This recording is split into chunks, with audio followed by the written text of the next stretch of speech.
السلام عليكم. ازيكم يا جماعه؟ اخباركم ايه؟ كل سنه وانتم طيبين.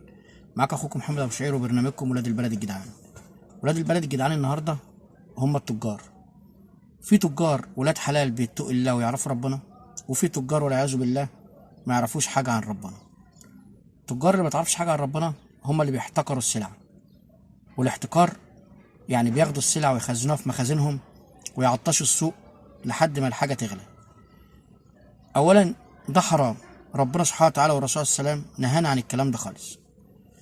ماشي. ثانيا والاهم من ده ان الوقت اللي احنا بنمر بيه ده مش وقت انك تعمل كده. ده بدل ما تقف جنب الناس وتحاول بقدر الامكان تقلل من ربحك عشان ربنا، مش عشان حد ولا عشان حاجه، لا، بتحاول تزود ربحك وبتقول كله بيعمل كده. عامه يوم القيامه كلنا هنقف ما بين ايد ربنا، ومحدش فينا هيقول انا كنت بعمل زي فلان ولا زي علان. يوم القيامه ان شاء الله اللي هو اليوم اللي كلنا هنرجع فيه لربنا. ربنا سبحانه وتعالى قال اتقوا يوما ترجعون فيه الى الله. اليوم ده هنقف كلنا ما بين ايد ربنا، كل واحد فينا في ايده كتابه، كتاب ربنا سبحانه وتعالى قال عنه لا يغادر صغيرة ولا كبيرة الا احصاها.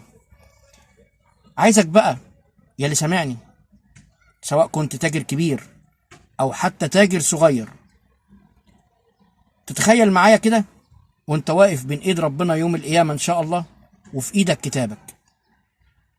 تخيل، بص حوالين منك، بص على يمينك، بص على شمالك. فين عربيتك؟ فين بيتك؟ فين زوجتك؟ طب فين المال اللي جمعته؟ حط ايدك في جيبك كده. صحيح ده الكفن ملوش جيوب. لا، ده مفيش كفن اصلا، ده احنا واقفين عرايا قدام ايد ربنا. هتعمل بيه ايه؟ هتقول لربنا سبحانه وتعالى ايه؟ هتقول له يا رب كنت بأمن مستقبل عيالي؟ طب اسمع ربنا سبحانه وتعالى قال ايه. ربنا سبحانه وتعالى قال لو يخشى الذين تركوا من خلفهم ذرية ضعافا فخافوا عليهم فليتقوا الله.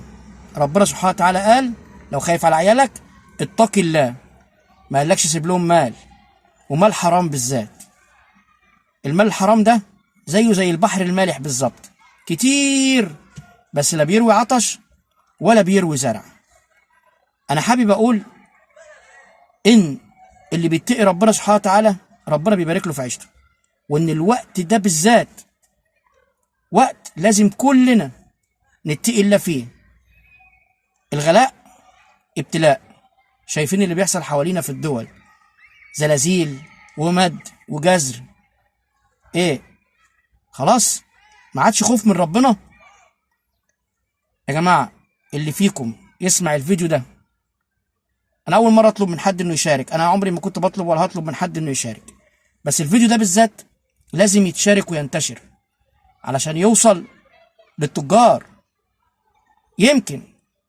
يمكن مثلا ما بيروحوش جامع، يمكن ما بيصلوش، يمكن ما بيسمعوش ايات قرآن، يمكن ما يعرفوش ان الاحتكار حرام، يمكن، بس انا متأكد انهم عارفين ومصرين على المعصية ومصرين على اذية الناس.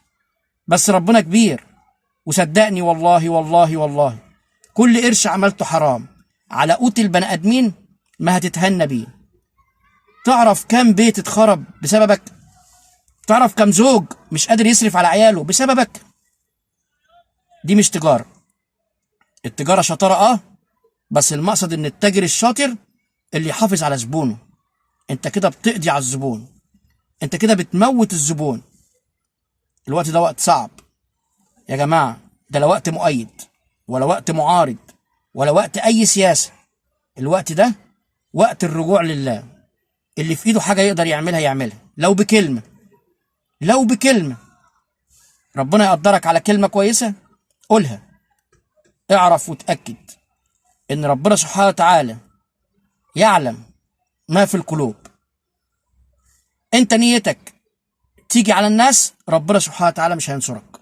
ولو معاك مال قارون، وانا قلت لك لا هتاخد حاجة معاك ولا هينفعك حاجة. ولو عايز تأمن مستقبل عيالك، المال الحرام ما بيأمنش مستقبل. اتقي الله. شكرا، واتمنى من ربنا سبحانه وتعالى يعدي الأزمة دي على خير، وإن شاء الله ينصر مصر وربنا يوفقنا جميعا.